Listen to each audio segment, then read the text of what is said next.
یہ کام آج بہت زیادہ ہو رہا ہے قرآن کے ساتھ، بہت زیادہ ہو رہا ہے مختلف مسالک میں۔ تمام مسلک والے جب قرآن میں کوئی ایسی بات پڑھتے ہیں جو ان کے مسلک کے مزاج کی نہیں ہوتی تو کوئی نہ کوئی دلیل گھڑ کے لے آتے،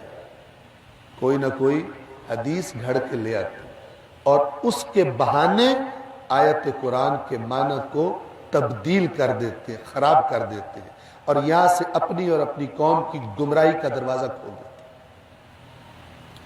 اور اسی وجہ سے حوصلہ شکنی کرتے ہیں عوام کی کہ تم قرآن نہ پڑھو، تم قرآن نہیں سمجھ سکتے، جھوٹ بولتے ہیں۔ قرآن کے مقام کو جو انسان کی زندگی میں مقام ہونا چاہیے، یہ جو شب عاشور تلاوت قرآن کا ذکر کر رہے ہیں، آپ سے سوال کرتا ہوں بھلا مولا حسین کی تلاوت قرآن میں کوئی کمی رہ گئی تھی جس کو شب عاشور پورا کرنا چاہتے تھے؟ حسین سے بڑھ کر زندگی میں قرآن کی تلاوت کس نے کی ہوگی؟ کوئی کمی نہیں تھی، لیکن شاید جانتے تھے آئندہ کیا ہونے والا، اس لیے کہ جب میرا ذکر کیا جائے گا میرے حبداروں کے سامنے، میرے عزاداروں کے سامنے، میرا ذکر سننے آنے والوں کے سامنے، جب میرا شب عاشور کا واقعہ بیان کیا جائے گا تو وہ چاہتے تھے کہ سننے والے سن لیں کہ حسین کو قرآن سے کتنا عشق ہے، تو پھر اگر حسین سے عشق کرتے ہوں گے تو جس چیز سے حسین کو عشق ہے یہ واقعات سن کر ان کے دلوں میں ان چیزوں کی طرف توجہ پیدا ہو جائے گی۔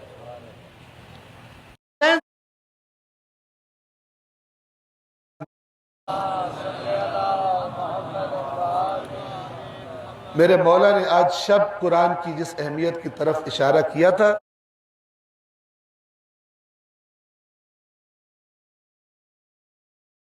ذائقے کو چکھنے کے قابل ہوگا جس نے کوشش کی قرآن پڑھنے کی، ترجمے کے ساتھ سمجھنے کی کوشش۔ آپ کو پتہ چل گیا ایک چیز ہے، ایک عبادت ہے جس کا نام ہے صلاۃ، اور اس کو غیر اہم طریقے سے بھی نہیں، اسے قائم کرنا ہے مجھے۔ یہ بات آپ کو قرآن سے سمجھ آ گئی، اس کی امپورٹنس سمجھ آ گئی۔ آپ کو سورۃ المدثر پڑھتے ہوئے پتہ چل گیا کہ اللہ نے بتا دیا کہ قیامت کے دن جو لوگ نماز نہیں پڑھتے تھے، بے نماز تھے، ان کو شفاعت کرنے والوں کی شفاعت فائدہ نہیں دے گی، وہ خارج ہوں گے اس شفاعت کی، اس کے استفادے سے، اس کے نفع سے۔ یہ آپ کو سمجھ آ گئی، لیکن آپ پوچھیں یہ نماز جس کے بارے میں کہا جا رہا ہے یہ میں کیسے پڑھوں؟ یہ پوچھنے کے لیے آپ کو محمد و آل محمد کے در پہ آنا پڑے گا کہ مجھے بتائیے یہ نماز میں نے کس طرح پڑھنی ہے، کس وقت پڑھنی ہے، کیا شرائط ہیں، کیا ارکان ہیں، کیا واجبات ہیں۔ یہ ہے رشتہ قرآن مجید اور اہل بیت کا۔ روایات اہل بیت قرآن مجید کی باتوں کی تفصیلات بیان کرتی ہیں، وضاحت بیان کرتی ہیں۔ ایک نقطہ اور کہنا چاہتا ہوں اس ضمن میں، کیونکہ یہ بنیادی بات ہے اور اس کے خلاف بہت کچھ ہوتا ہے، اس لیے آپ کو توجہ دلانا چاہ رہا ہوں۔ البتہ آپ میں سے وہی اس کو لمس کرنے کے قابل ہوگا، اس کے ذائقے کو چکھنے کے قابل ہوگا جس نے کوشش کی قرآن پڑھنے کی، ترجمے کے ساتھ سمجھنے کی کوشش کی، یہ اس کو فائدہ دے گا، ورنہ یہی ختم ہو جائے گا، آپ باہر نکلیں گے ختم۔ اور جو آلریڈی قرآن کو پڑھتے ہیں غور سے، وہ میری بات کو اور اچھے طریقے سے سمجھ سکتے ہیں۔ دیکھیے اہل بیت اطہار کے فرامین قرآن کی تفصیلات بیان کرتے ہیں، جزئیات بیان کرتے ہیں، گہرائی بیان کرتے ہیں، بات کو اور کھول دیتے ہیں، مثالیں دیتے ہیں، مختلف اینگل سے بیان کرتے ہیں، لیکن اہل بیت کے فرامین قرآن کی آیت سے سمجھ آنے والے معنی کو تبدیل نہیں کرتے۔ یہاں پر سب سے بڑا گھپلہ ہوتا ہے۔ یہ وہ جگہ ہے کہ اگر انسان کو سمجھ نہ آئے، قرآن پڑھے، آیات قرآن کو پڑھے، کچھ اور سمجھ آئے اور اس کو کوئی حدیث بتائی جائے تو لگے کہ جو قرآن نے کہا ہے یہ تو بات ہی اور ہے، اور یہ جو حدیث سے سمجھ آ رہی ہے اسی آیت کے بارے میں حدیث کہہ رہی ہے اور وہ بات اور ہے، وہ جگہ مشکوک ہے۔ وہ جگہ ہے جس کے بارے میں اہل بیت خبردار کر کے گئے ہیں کہ دیکھنا قرآن کے خلاف قبول نہ کرنا، تو جو خود آپ سے کہہ رہے ہیں کہ دیکھنا قرآن میں کیا ہے اس کے خلاف قبول نہ کرنا، اب انہی کے نام پر ایک حدیث آتی ہے جو آپ سے کہہ رہی ہے جو تجھے قرآن سے سمجھ آ رہا ہے وہ ٹھیک نہیں ہے بلکہ یہ مراد ہے، تو آپ بتائیے کہ یہ ہدایت کرے گا قرآن یا اللہ تبارک و تعالیٰ نے خلاف حق بیان کیا ہے؟ قرآن میں آپ نے پڑھا، آپ کو کوئی اور بات سمجھ آئی، حدیث میں آپ نے پڑھا تو آپ کو لگا بات کوئی اور ہے۔ ایسا ممکن ہے؟ ایسا ہرگز ممکن نہیں۔ اگر ایسا ہوتا کہ حدیث آ کر قرآن کا معنی بدل دیتی قرآن کے الفاظ کا، حدیث اگر بدل دیتی قرآن کے الفاظ کا معنی، تو یہ کہنا ممکن ہی نہیں تھا کہ حدیثوں کو چیک کرو قرآن سے کہ ٹھیک ہے یا ٹھیک نہیں ہے۔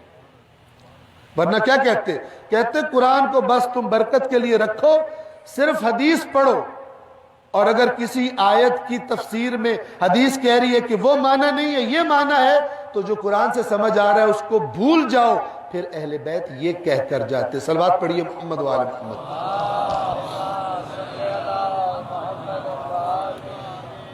میرے مولا نے آج شب قرآن کی جس اہمیت کی طرف اشارہ کیا تھا،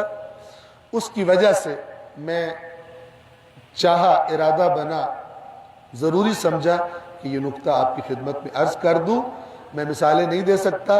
وقت نہیں ہے، لیکن یہ کام آج بہت زیادہ ہو رہا ہے قرآن کے ساتھ، بہت زیادہ ہو رہا ہے۔ مختلف مسالک میں تمام مسلک والے جب قرآن میں کوئی ایسی بات پڑھتے ہیں جو ان کے مسلک کے مزاج کی نہیں ہوتی تو کوئی نہ کوئی دلیل گھڑ کے لے آتے، کوئی نہ کوئی حدیث گھڑ کے لے آتے، اور اس کے بہانے آیت قرآن کے معنی کو تبدیل کر دیتے، خراب کر دیتے ہیں، اور یہاں سے اپنی اور اپنی قوم کی گمراہی کا دروازہ کھول دیتے ہیں۔ اور اسی وجہ سے حوصلہ شکنی کرتے ہیں عوام کی کہ تم قرآن نہ پڑھو، تم قرآن نہیں سمجھ سکتے، جھوٹ بولتے ہیں۔ قرآن کے مقام کو جو انسان کی زندگی میں مقام ہونا چاہیے،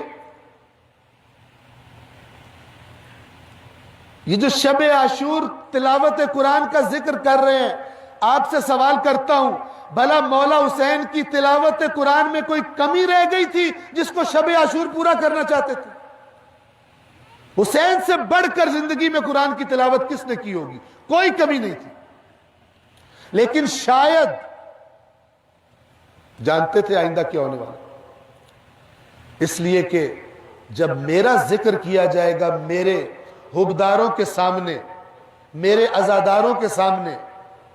میرا ذکر سننے آنے والوں کے سامنے، جب میرا شب عاشور کا واقعہ بیان کیا جائے گا تو وہ چاہتے تھے کہ سننے والے سن لیں